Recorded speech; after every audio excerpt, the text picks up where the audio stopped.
Parliament దగ్గర మళ్లీ ఉద్రిక్త పరిస్థితులు నెలకొన్నాయి. నీటి వ్యవహారంపై కేంద్రం తీరును వ్యతిరేకిస్తూ కాంగ్రెస్ ఎంపీలు నిరసన తెలిపారు.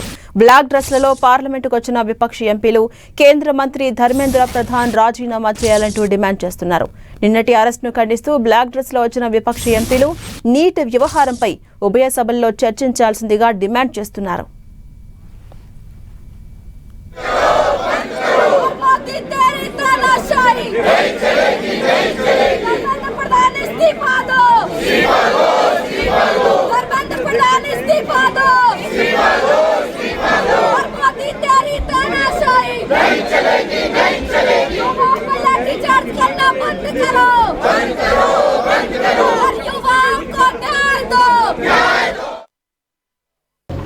स्टूडेंट्स के साथ जो हुआ वो आप ही बताइए, सही है कि गलत है?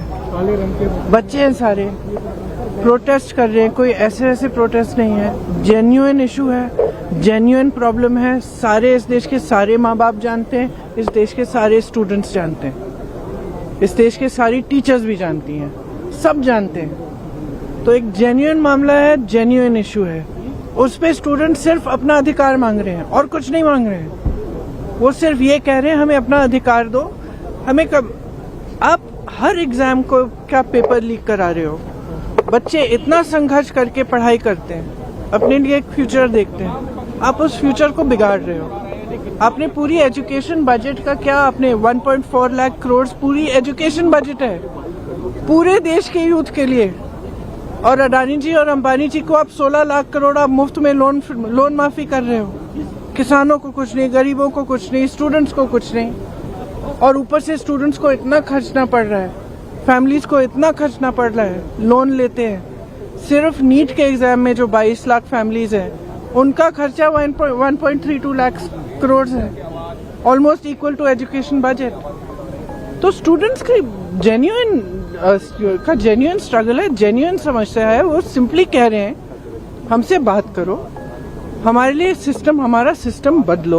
ये सिस्टम चल नहीं रहा है, टूटा हुआ सिस्टम है, सब जानते हैं टूटा हुआ सिस्टम है। जिसके बच्चे हैं, किसी भी क्लास का हो, किसी भी वर्ग का हो, जिसके बच्चे वो जानता है कि बच्चों पे क्या बीतती है जब एग्जाम देते हैं। और आप सोचिए कि 26, 27, 28 साल के बच्चे बार बार एग्जाम दे रहे हैं, बार बार पेपर लीक हो रहा है, अपनी नियुक्ति का वेट कर रहे हैं, नियुक्तियां नहीं हो रही हैं, तो फ्यूचर तो बर्बाद हो रहा है ना सबका। ऊपर से आप जॉब्स क्रिएट नहीं कर रहे हो। प्रदर्शन को अलोकतांत्रिक बता रहे हैं। हमारा प्रोटेस्ट अलोकतांत्रिक है। लोकतंत्र में सबसे बड़ी चीज क्या होती है? फ्रीडम ऑफ एक्सप्रेशन और right to protest, peaceful protest. इसमें कुछ अलोकतांत्रिक बात नहीं है। अलोकतांत्रिक ये है जो यहाँ इस सदन में हो रहा है, जो सड़कों पे हो रहा है। सदन में आप चर्चा नहीं करते, एलओपी को बोलने नहीं देते, ऑपोजिशन लीडर्स को बोलने नहीं देते, वो बोलने के लिए उठते हैं, आप चुप कर लेते हो। स्पीकर साहब खुद कह रहे हैं कि मुझे सरकार से पूछना है कि आप लोग डिस्कस कर सकते हो कि नहीं। ये क्या है? ये लोकतंत्र बचा ही नहीं है, सिर्फ आप ही पूछ रहे हैं मैडम ये क्वेश्चन। पूरा देश जान रहा है कि कोई लोकतंत्र बचा नहीं है इस देश में।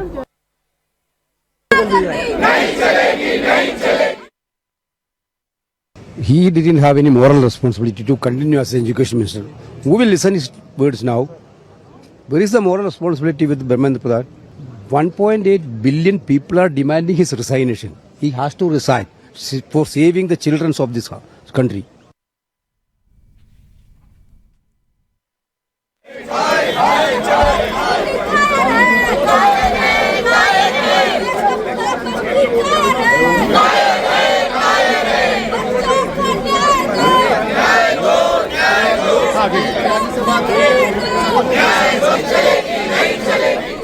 రైట్, నిన్నటి అరెస్టును ఖండిస్తూ బ్లాక్ డ్రెస్ లో వచ్చినటువంటి విపక్ష ఎంపీలంతా కూడా ఆందోళన కొనసాగిస్తున్నారు.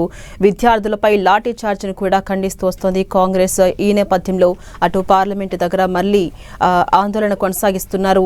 బ్లాక్ డ్రెస్ లో వచ్చినటువంటి వారంతా కూడా నిరసన వ్యక్తం చేస్తున్నారు. దీంతో అక్కడ ఉద్రిక్త పరిస్థితులు ఏర్పడ్డాయి. అటు ఎటువంటి అవాంఛనీయ ఘటనలు జరగకుండా కేంద్ర ప్రభుత్వం కూడా ముందస్తు చర్యల్లో భాగంగా భద్రతను కట్టుదిట్టం చేసింది. ఈ రోజు ఖచ్చితంగా అటు నీట్ పేపర్ లీకేజీ అంశంపై చర్చించాల్సిందేనంటూ పట్టుబడుతున్నాయి విపక్షాలంతా కూడా. ఈ నేపథ్యంలో అటు పార్లమెంట్ ఆవరణలో వారంతా నిరసన వ్యక్తం చేస్తున్నారు. కేంద్రం తీరుకు వ్యతిరేకంగా నిన్నటి విద్యార్థులపై జరిగినటువంటి లాఠీ చార్జ్కు వ్యతిరేకంగా వారు ఆందోళన కొనసాగిస్తున్నారు. ఆ విజువల్స్ మన టీవీ స్క్రీన్ పై కూడా చూడొచ్చు.